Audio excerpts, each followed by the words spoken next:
di desa itu kita ingin kalau desa itu ada dapur, kemudian di situ ya ada peternak mandiri. Oh, Nah, baik. itu artinya dia berdampingan lah usaha peternakan itu dengan harapan dia bisa menjadi supplier di dapur Di itu. dapur. Tidak semua desa itu punya potensi dan tidak semua desa ada pelaku peternakannya kan. Itu kan bisa kita ciptakan. Kita ciptakan menarik. sekali. Terutama kalau ini kemudian bisa dikerjakan oleh anak-anak muda. Peternak-peternak muda, mandiri, kemudian bisa menciptakan lapangan kerja, kan luar biasa. Insya Allah pertengahan 2026 ini Ya.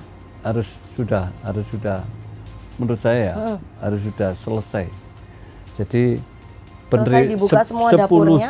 10 juta penerima manfaat sudah terlayani. Baik. Dapur 3.500 sudah harus terbangun dan sudah running Produktif dan semuanya. Kemudian agar dapur ini tidak keteteran atau tidak terjadi masalah terkait dengan bahan bakunya.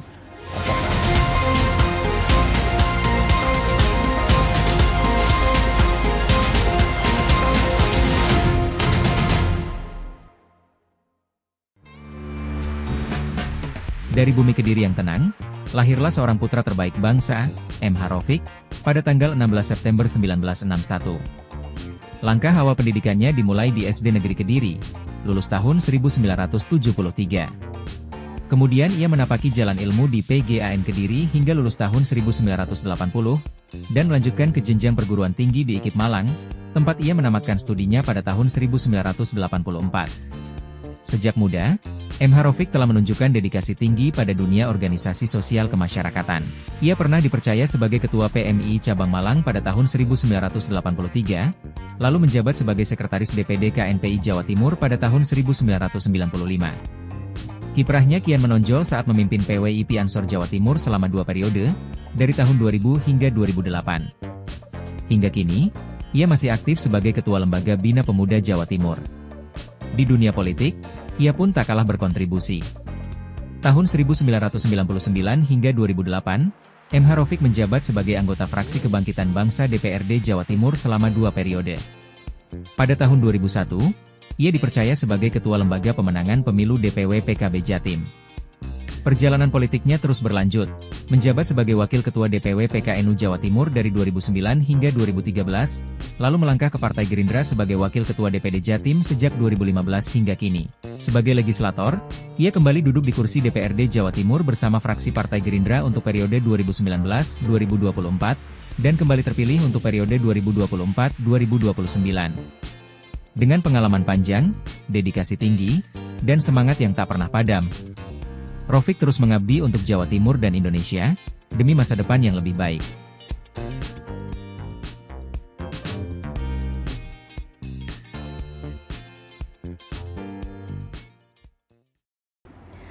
Assalamualaikum warahmatullahi wabarakatuh. Salam sejahtera, Om Swastiastu, Namo Buddhaya, dan salam kebajikan.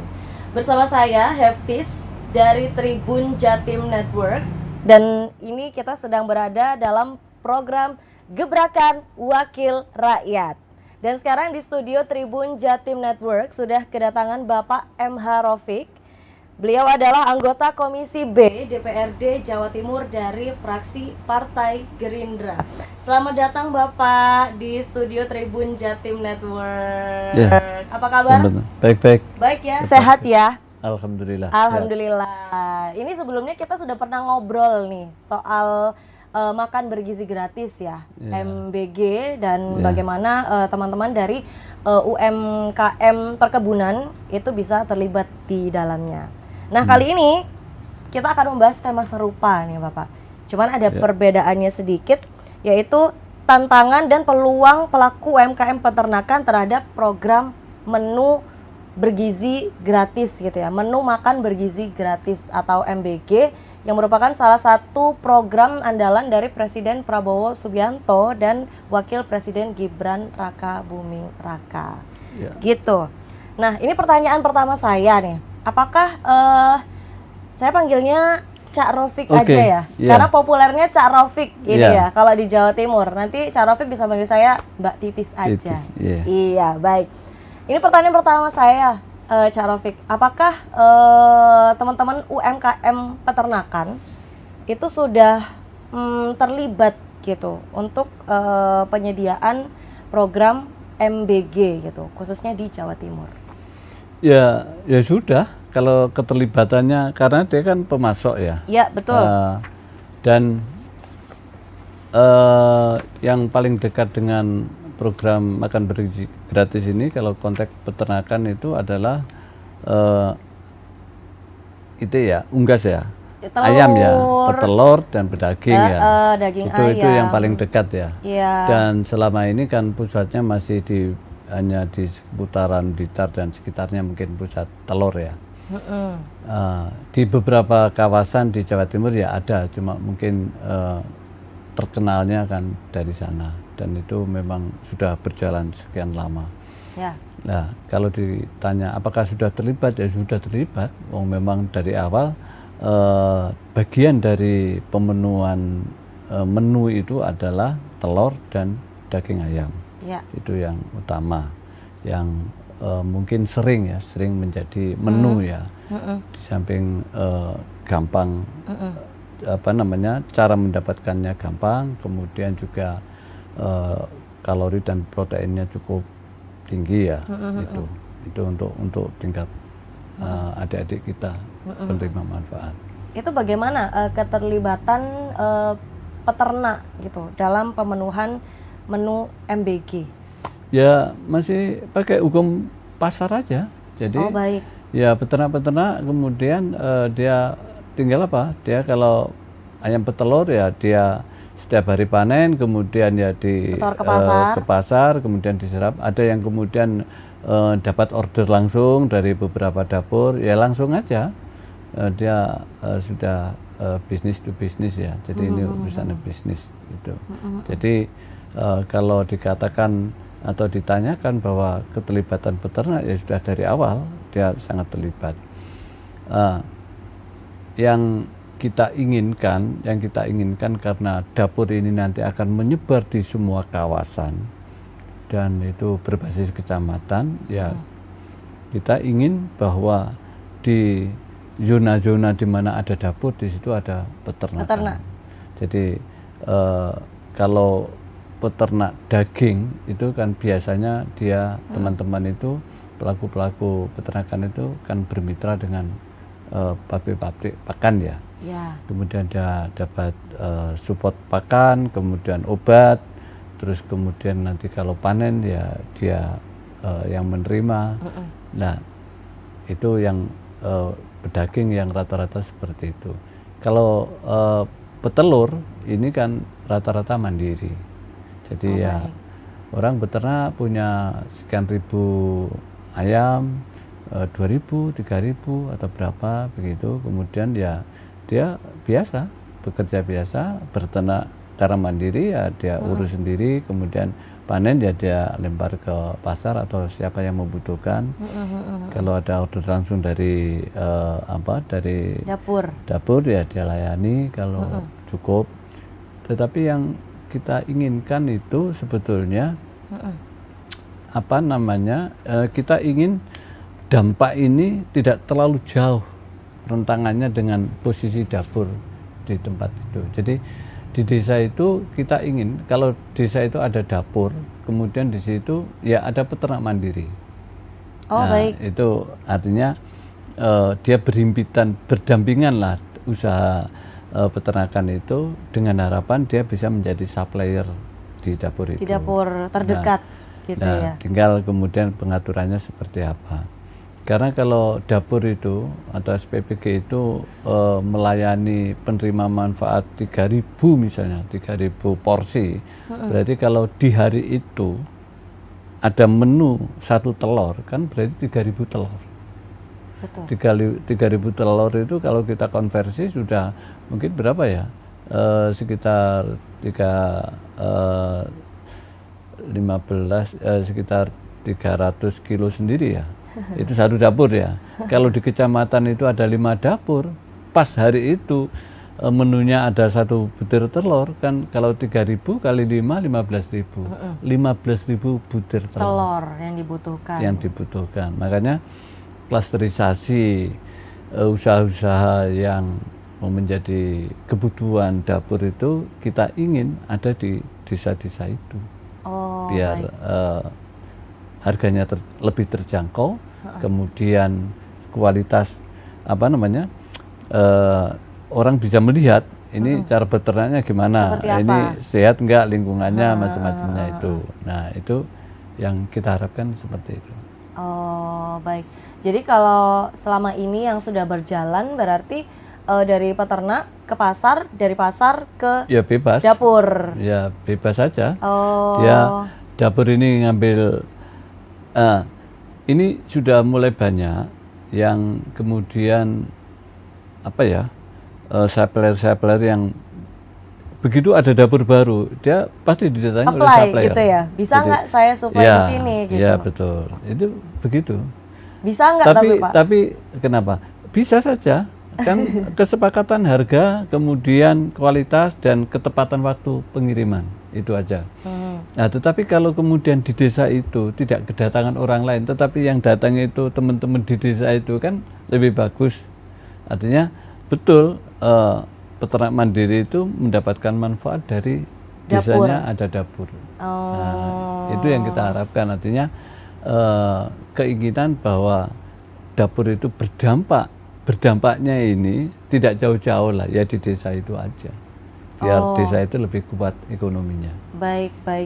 Jadi untuk bahan baku untuk MBG-nya itu juga nggak perlu jauh-jauh banget gitu ya, karena ada produksi dari masyarakat desa gitu ya. Nah, kalau yang diinginkan itu seperti itu, apakah selama ini udah ada sosialisasi gitu Pak untuk peternak mandiri gitu berarti ya namanya? Kita beberapa kali sudah mendorong kepada dinas peternakan ya agar bikin mapping ya dengan keberadaan dapur-dapur itu. Kalau di kecamatan A ada dapur berapa, kemudian di situ dinas peternakan provinsi dengan kabupaten berkoordinasi, kemudian coba siapa yang pelaku peternakan mandiri itu bisa kemudian didesain. Siapa yang melakukan yang berminat menjadi peternak mandiri, kemudian dipersiapkan betul, kemudian posisi dinas ini kemudian melakukan pendampingan. Pendampingan itu tidak hanya pada soal praktek beternak yang baik, tetapi mungkin ada problem keuangan, permodalan atau apa. Nah, ini yang dibutuhkan oleh teman-teman pelaku-pelaku peternakan yang kemudian ini bisa beriringan dengan keberadaan dapur MBG ini. Kalau begitu perlu ini nggak Cak Rofik, ada regulasi khusus gitu ya, jadi supaya peternak ini bisa sama-sama berpartisipasi menjadi pemasok MBG tapi adil gitu. Jadi mungkin di satu desa ada peternak seruan aja, kalau kemudian itu diregulasikan kemudian nanti menjadi tidak bagus, karena ini kan memprotek sesuatu yang sebetulnya tidak perlu diprotek, tetapi bahwa kehadiran pemerintah daerah dan dengan instrumen perangkat daerahnya yang dinas itu langsung aja bikin skema-skema itu, jadi langsung tidak, kebijakannya adalah pemerintah daerah dengan seluruh perangkatnya yang punya hubungan atau terkait dengan program makan bergizi gratis ya harus supporting, harus memberikan dorongan, itu aja kebijakan umumnya. Tetapi praktek di lapangan itu ya dinas-dinas itu kemudian bikin mapping itu tadi. Kalau kecamatan ini ada berapa dapur, kemudian diperkirakan kebutuhan dagingnya berapa, kebutuhan telurnya berapa. Kalau ini kemudian bisa dihimbau oleh teman-teman di desa itu siapa yang mau beternak, kemudian didampingi oleh teman-teman dari dinas peternakan kan lebih baik. Benar. akan lahir entrepreneur baru kan, pengusaha-pengusaha baru yang walaupun tidak besar, mungkin satu peternak mandiri bisa 100 beternak telur gitu. 2000 ayam, 2000 ekor kan 2000 lumayan. Itu 2000 butir kan lumayan. Nanti dalam sekian hari kan kemudian ini ditampung, di situ ada berapa peternak kan bisa dimanfaatkan di situ. Menarik. Kalau gitu, kalau dengan sistem yang seperti diceritakan Cak Rofik tadi, berarti peternak ini dia punya dua opsi gitu. Ketika dia punya panen telur gitu ya, dia bisa kasih ke pasar, bisa juga kasih ke dapur MBG gitu. Sehingga keberlangsungan ekonominya itu nggak hanya dari satu pintu gitu ya, Cak Rofik.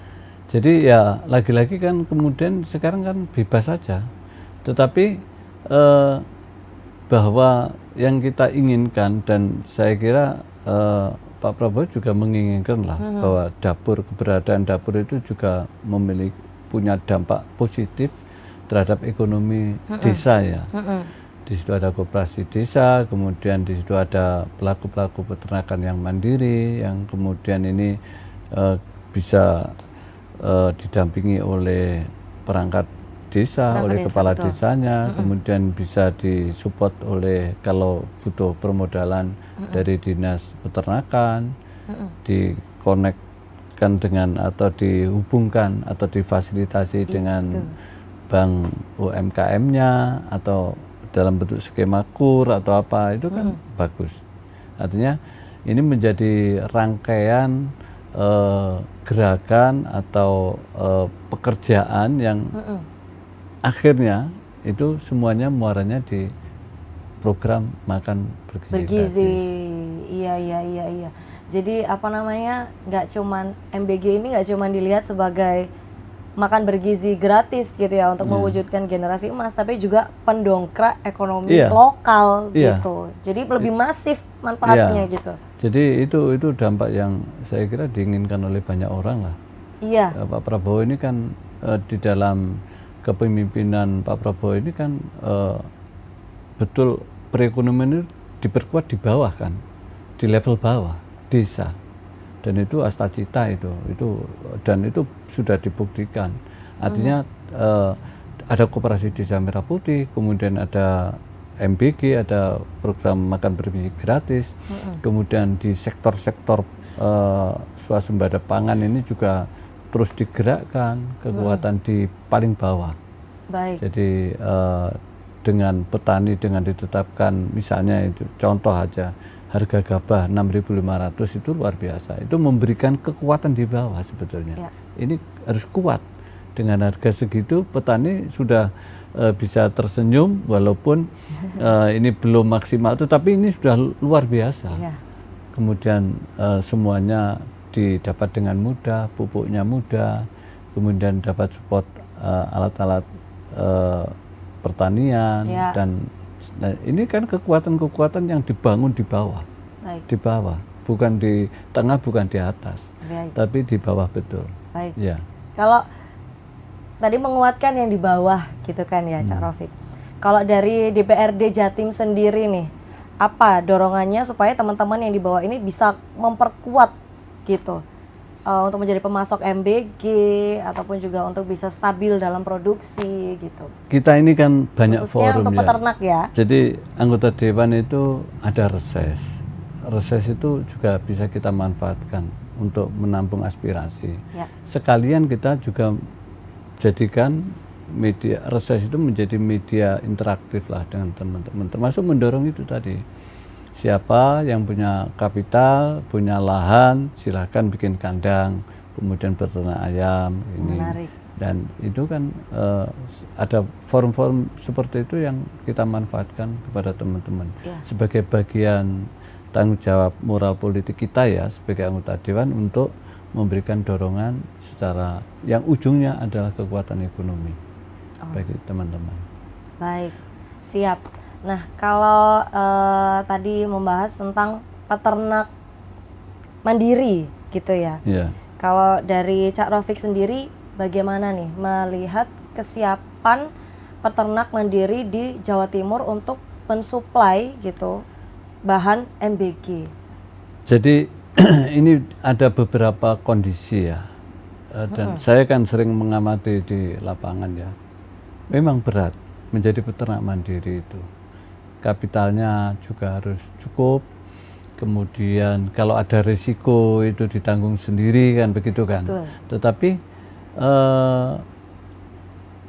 kewajiban kita, kewajiban saya sebagai anggota dewan, kemudian pemerintah daerah juga ada perangkat desa, mulai kepala desa dan perangkatnya. Ini saya kira harus terus memberikan dorongan kepada masyarakatnya. Siapa yang mau melakukan kegiatan peternakan ini silakan. Dan ini kemudian dipersiapkan betul. Nah, memang problemnya adalah selama harga pakan ternak itu kalau terlalu mahal, ini juga kemudian keuntungannya menjadi kecil. Oleh karena itu juga menjadi bagian dari kita untuk membangun kreativitas teman-teman. Mungkin sebagian pakannya dari pakan pabrik kita beli itu, kemudian dia dicoba bikin pakan tambahan. Selama harga jagung dan katul itu terjangkau, saya kira itu bisa menjadi pakan tambahan untuk campuran, biar tidak semuanya dari pabrik. Itu juga membantu untuk mengurangi kos di sisi pengadaan pakannya. Ini hari-hari ini kan saya kira yang sering menjadi problemnya teman-teman kan pakan terlalu mahal. Iya, betul. Gitu. Pakan terlalu mahal dan kadang pakan subsidi juga sulit gitu Nggak ada. didapatnya. Pakan subsidi nggak ada. Kalau Nggak pupuk ada ya? subsidi ada, kalau pakan subsidi nggak ada. Jadi kita bebas pakan dengan segala merek kan sudah ada ketentuan, ada harganya. Ya biasa hukum pasar juga. Baik. Mana pakan yang cocok, kemudian yang murah, yang terjangkau. Oleh karena itu edukasi teman-teman di Dinas Peternakan itu juga kita dorong untuk memberikan pelatihan pembuatan pakan. Tapi itu sudah berjalankah, Cak Rafiq? Ya, pelatihan pembuatan pakan itu? Sudah. Baik. Yang sudah itu pelatihan pembuatan pakan ternak kambing. Oh, baik. Kalau kan tinggal kita minta aja, kita request kita apa? Oh, pakan ternak ayam, ya dibikinkan. Kita pelatihan itu. Nah, itulah yang selalu harus kita gerakkan. Jadi edukasi kita itu tidak hanya pada praktek beternaknya, tetapi bagian rangkaian itu kalau butuh pakan ya kita coba kita latih dengan bikin pakan untuk pakan tambahan itu. Baik, itu perlu sih ya menurut saya. Jadi supaya kualitas dari menu makan bergizi gratis ini sudah dipastikan gitu sejak dari bagaimana dia diternak gitu, bagaimana proses menghasilkan telur tadi gitu, apa yang dikonsumsi oleh hewan ternaknya gitu. Iya, ya kalau dari sisi itu sih gampang dilihat ya, katakanlah dari sisi kesehatan, cara beternaknya. Telur itu kan paling gampang untuk melihat. Orang desa itu bisa, oh ini telur bagus, ini telur gitu tidak, ya? itu sangat gampang lah. Dan itu tidak sulit. Tapi yang menjadi masalah yaitu tadi bahwa kita ini harus memberikan dorongan, memberikan edukasi. Kalau kemudian ada problem apa ya kita carikan solusinya. Teman-teman di dinas saya kira memberikan dorongan dan fasilitasi untuk mendapatkan modal misalnya ya, kan bisa dengan beberapa sumber, bisa dari koperasi sendiri, bisa dari perbankan, dari mana-mana lah bisa. Sekarang tinggal seperti apa skemanya, kemudian kesiapannya seperti apa. Itu yang sering kita dorong untuk teman-teman baik di dinas maupun kita kalau ketemu dengan masyarakat, kita berikan perspektif soal makan bergizi gratis ini program yang butuh banyak bahan, mulai beras, sayur, daging, telur, dan ini adalah peluang. Ini peluang, tetapi di balik peluang juga banyak tantangannya. Maka Ya ini sekalian untuk memberikan ruang kepada teman-teman kita, kepada masyarakat di level desa itu agar bisa mengapresiasi dan bisa bersinergi dengan program makan bergizi gratis. Dan sepertinya kalau dari peternak sendiri seperti yang diceritakan Cak Rofik tadi, mereka sudah ngeh ya gitu kalau ada peluang nih gitu. Oh iya, mereka sudah jago-jago kalau pengadaan dapur MBG karena ini. dia dunianya seperti itu. Dan ya kita terus itu ya sudah ada, tetapi kita terus karena tidak semua desa itu punya potensi dan tidak semua desa ada pelaku peternakannya kan. Itu kan bisa kita ciptakan. Kita ciptakan sekali. Terutama kalau ini kemudian bisa dikerjakan oleh anak-anak muda, kan luar biasa. Petani milenial gitu ya. Ini kan peternak-peternak muda, mandiri, kemudian bisa menciptakan lapangan kerja, kan luar biasa. Sangat menarik. Dan ini bisa mata rantainya kan bisa panjang. Benar. Ya. Kira-kira kapan gitu itu bisa terwujud, ya, Cak Rofik? Ya kita terus memberikan dorongan, dan ya sudah banyak yang kemudian kalau di dapil saya ya ada yang mengapresiasi, ada yang kemudian kalau kemarin punya 2000 ayam karena dia hitung di kecamatan itu ada sekian, dia nambah lagi, berkembang. Ya ini kan peluang ini tidak semua orang kemudian bisa menangkap karena butuh kapital, butuh butuh keberanian. Kan kalau tidak punya modal kan harus berani hutang, kan begitu. Kalau sudah berani hutang berarti dia harus menghasilkan, bisa memperkirakan bahwa hutang akan dikembalikan, kan harus begitu. Iya. Jadi inilah yang saya kira bagian-bagian yang penting dari sisi ketika program makan bergizi gratis itu digerakkan, kemudian percepatannya di samping percepatan dapur untuk running juga yang bersinggungan dengan kebutuhan dapur harus juga dipersiapkan ya. Siapa yang mempersiapkan? Ya ayo kita bareng-bareng. Oh baik. Pemerintah kabupaten dengan dinasnya, kemudian juga dengan semuanya. Dari sisi kesehatan misalnya mereka juga punya UPT puskesmas macam-macam itu kan semuanya bisa dikerahkan dan kemudian lagi-lagi ini untuk kepentingan 2045 nanti. Generasi emas. Indonesia emas. Iya, di Indonesia 2045. menuju generasi emas gitu. Nah, ini menarik sekali nih tadi yang sudah dipaparkan sama Cak Rofik. Nah, melihat nanti nih ya ke depan itu ada peluang terbuka luas gitu ya untuk para peternak itu berkontribusi langsung gitu, terutama peternak mandiri ya terhadap MBG gitu. Kira-kira perlu ada ini enggak pengawasan kualitas hasil peternakan gitu yang nanti akan diserap oleh dapur MBG? Oh, kalau pengawasan dari sisi kesehatan itu sudah otomatis. Jadi kan begini, pelaku-pelaku peternakan mandiri kita itu sudah hebat-hebat, saya lihat di lapangan ya. Dia sudah tahu lah, bisa membedakan ini ayam yang sehat, ini ayam yang tidak, kemudian bagaimana solusinya mereka sudah. Dan kita kan di dinas itu kan juga ada dokter hewan, dan bisa PPL di dinas itu juga bisa memberikan edukasi. Dan dia siap lah untuk bersama-sama dengan pelaku-pelaku UMKM peternakan ini, kalau kemudian ini gerakan ini harus dibuat program yang secara massal, kemudian tinggal penataannya seperti apa, kemudian semua ngambil peran di situ. Mulai kepala desa, perangkat desa, kemudian pemerintah daerahnya melalui dinasnya, kemudian sumber daya manusia kita siapkan anak-anak muda. Dan itu kalau menjadi gerakan luar biasa ini. Iya, luar biasa. Jadi semua bisa mengetuk pintu MBG gitu untuk penyediaan bahan, tapi kualitasnya juga harus diperhatikan gitu. Jadi MBG ini makan bergizi gratis ini menjadi circle ya.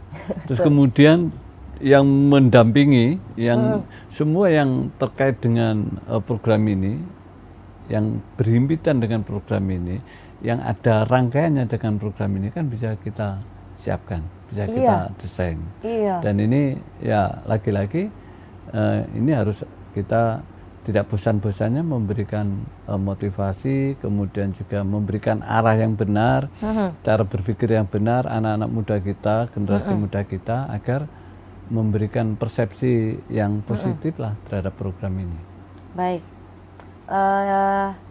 Lalu ini terakhir, karena ada peluang besar itu kan ya untuk para peternak bergabung gitu atau menjadi bagian untuk berperan dalam pengadaan bahan untuk MBG gitu.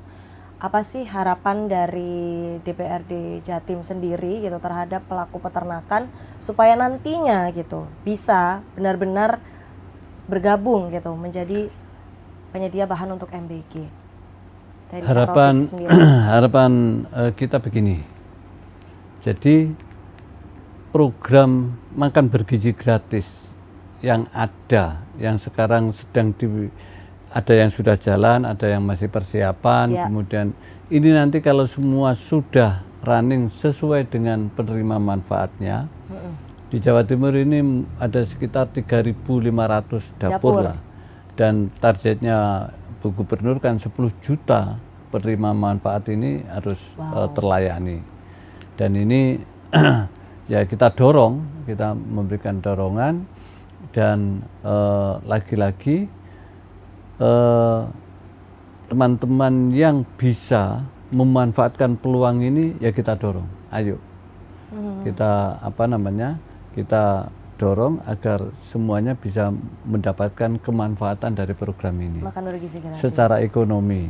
Nah, kemudian kalau ada problematika permodalan atau teknis pengetahuannya, skillnya atau apanya, ya kita cari dan kita persiapkan. Kita dinas-dinas itu punya instrumen yang cukup, cuma tinggal bagaimana ini memanfaatkan dan kemudian dia bekerja di level apa, kemudian SDM-nya kita persiapkan, dan kalau ini semua bisa kita rangkai menjadi satu rangkaian circle, yang inti circle itu adalah program makan bergizi gratis. Ini dampaknya luar biasa. Baik. Saya yakin ini dampaknya luar biasa, dan kita terus memberikan dorongan terus agar ini cepat dapur semua sesuai dengan target Bu Gubernur. Kita dorong siapapun yang punya kapasitas dan punya kemampuan untuk menjadi mitra BGN mendirikan dapur, silakan kita dorong. Dan semuanya akan berjalan baik-baik saja lah. Kita harapkan seperti itu.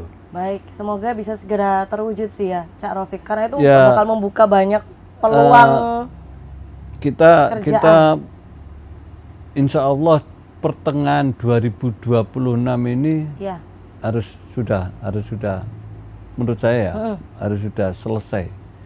Jadi dibuka semua 10 juta penerima manfaat sudah terlayani. Baik. Dapur 3.500 sudah harus terbangun dan sudah running, dan semuanya. Kemudian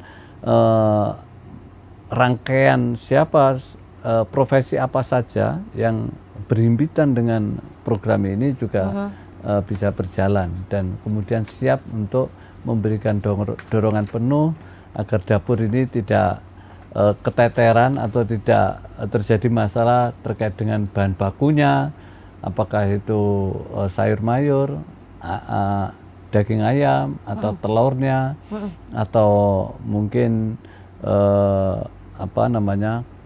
kelangkaan bumbu-bumbunya, kan begitu kan. Ini kan kalau 3.500 dapur beroperasi semua kan kebutuhannya luar biasa.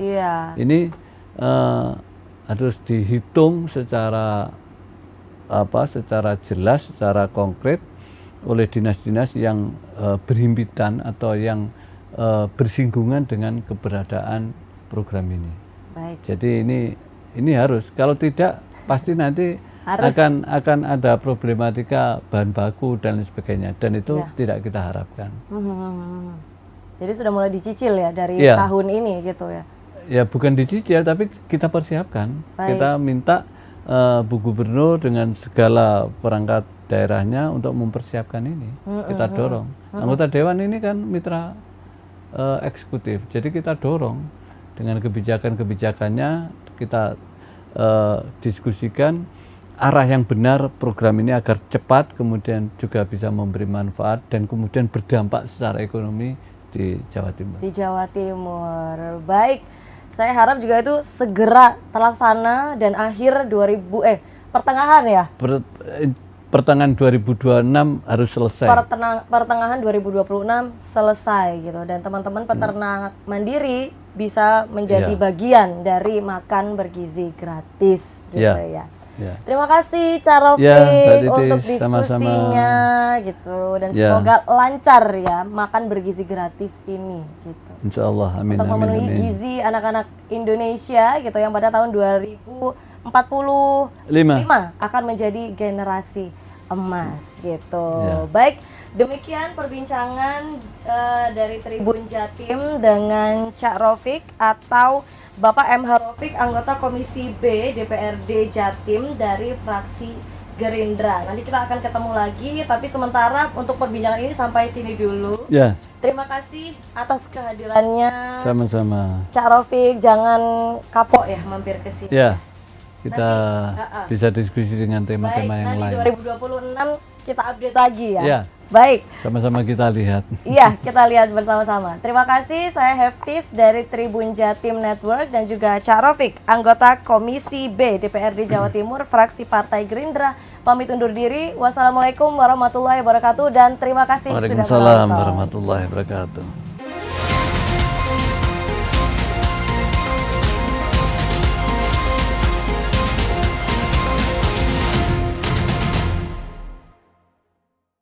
Download Tribun X sekarang, menghadirkan lokal menjadi Indonesia.